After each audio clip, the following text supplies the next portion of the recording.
If you think the Bible's not really harmonising with all this, well, let's have a look at some scriptures. Genesis 1:14, and God said, "Let there be lights in the vault of the sky to separate the day from the night, and let them serve as signs to mark sacred times and for seasons and for days and for years." Bible says it. Psalms 19:4-6, "Their line is gone out through all the earth, and their words to the end of the world. In them hath he set a tabernacle for the sun."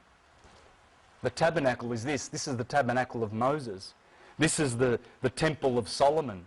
Jesus said, "I will make you a pillar of the temple of my God," the 12 pillars. Because in my Father's mansion there are many houses. It's all here. And it says, which he has made, this is Psalm still, which he has made as a bridegroom coming out of his chamber. Remember the bridegroom coming out of his chamber? 1 Corinthians 15:41, "There is one glory of the sun, and another glory of the moon, and another glory of the stars. For one star differeth from the other in glory." Here's Psalm 50 verse 1.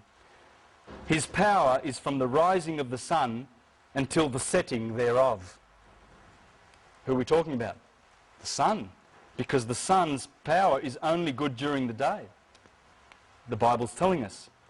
Job 38:42, "Canst thou bring forth Mazzaroth in his season?" What's Mazzaroth?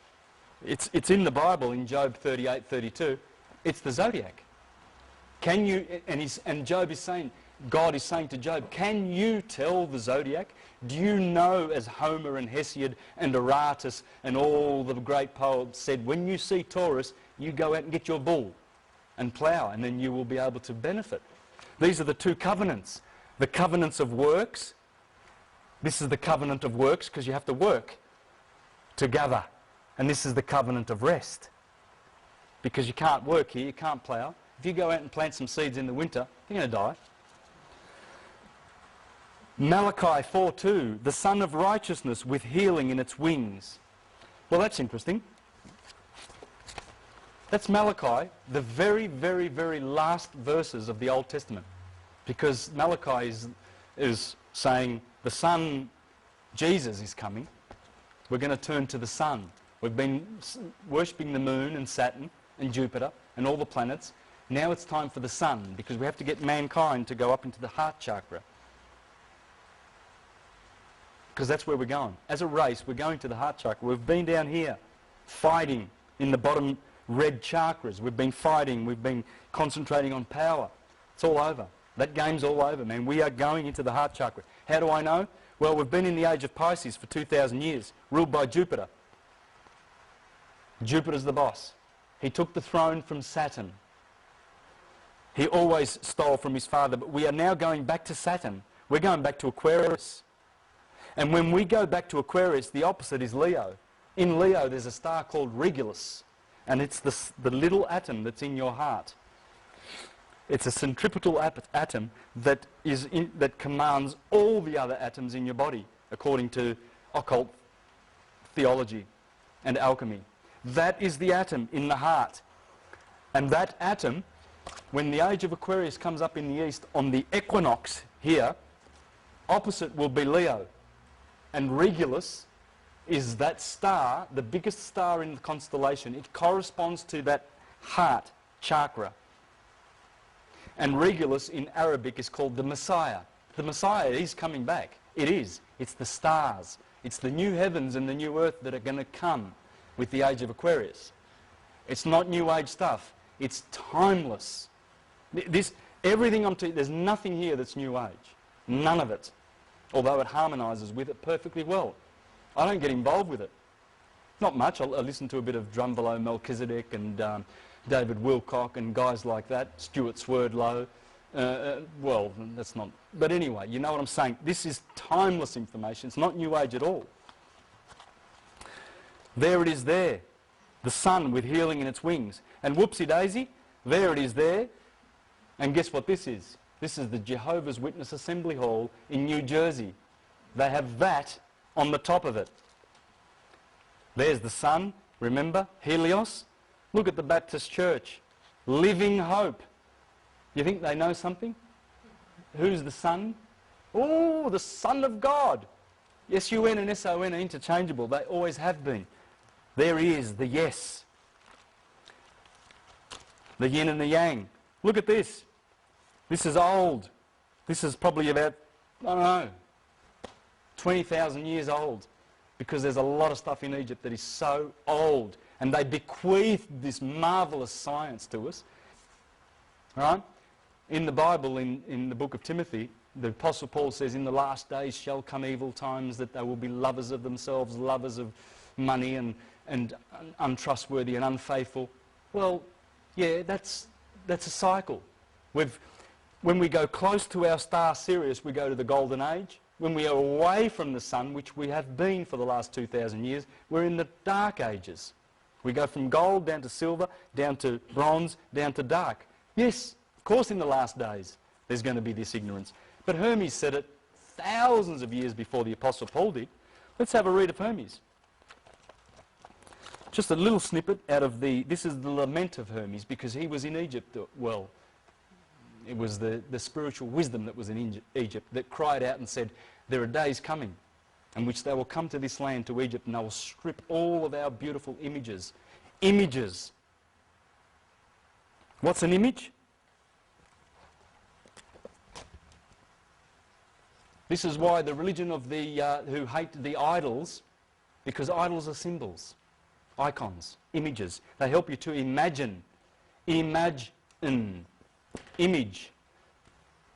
Magic happens with images. They don't want you to have these images, and that's what he said. There were days, and it did happen. The Greeks went there and they took away knowledge and abused it. The Romans went there, and Julius Caesar brought the obelisk from Egypt to the centre. Well, he brought it to, they put it in the centre of the Vatican now, but that happened 2,000 years ago. Julius Caesar did that with his boats and all his machines. They took 13 obelisks from Egypt. Hermes predicted it. He said they will come here and then they will go and they will say that Egypt is the land of spiritual prostitution and images and graven images and everything like that. This is the first, this is why Giordano Bruno also died, because he said unless we go back to the religion of Egypt, we're doomed. Because they had the science, they left it for us. How do we know they were smarter than we are? Well, they built the pyramids. We cannot do that today. We cannot build, we cannot reproduce that great pyramid. They did. They had science that was way, way, way above what we have now. We are foolish children compared to how wise they were, and they left this for us. This comes from Egypt, guys. They were very careful about the afterlife. They knew about the afterlife. They knew how to get there. You have to wake up. You have to grow your energy through the chakras and burst the pineal gland before you go back to any kind of spiritual source where you came from. We were created above this, above the seven, but we come from above the tyrannical but loving kingdom of the planets. This is the demiurge. It's not the prime creator. Ein Sof. The Jews call him Ein Sof. You can't name him. This is Jehovah. Jehovah is the Elohim. The Elohistic and the Jehoistic Jewish, there's two religions merged into one. One's Elohistic, the Elohim, and one's Jehoistic, which is Jupiter, based on Jupiter. These are the cosmocrators. These are the potters. These are the ones that make our forms. But once we go through the seven rings, as we descend from Saturn, and we've got to go back up through Saturn, the rings or the heaven of Saturn, in other words, burst the pineal gland, to get back to God. As we come down, Manly P. Hall teaches that Saturn gives us a vestment, Saturn gives us reason and rationality, Jupiter gives us judgment, Mars gives us willpower, the Sun gives us divine will, Venus gives us sensual attributes, Mercury gives us intellect, the Moon gives us imagination, and the Earth, the eighth, the ogdode, the octave, because every seven is rounded off to an octave. In music, what's an octave? 7 notes. It's not 8. Every seven is rounded off to an octave, And this is rounded off to 13, every 12. 8 and 5 are Fibonacci numbers.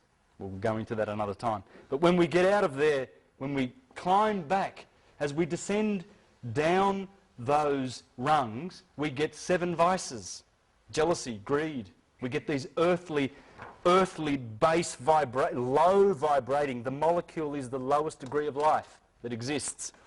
The photon and the plasma is the highest as you go up. And as we ascend, we turn those vices into virtues. And we conquer jealousy. We wake up.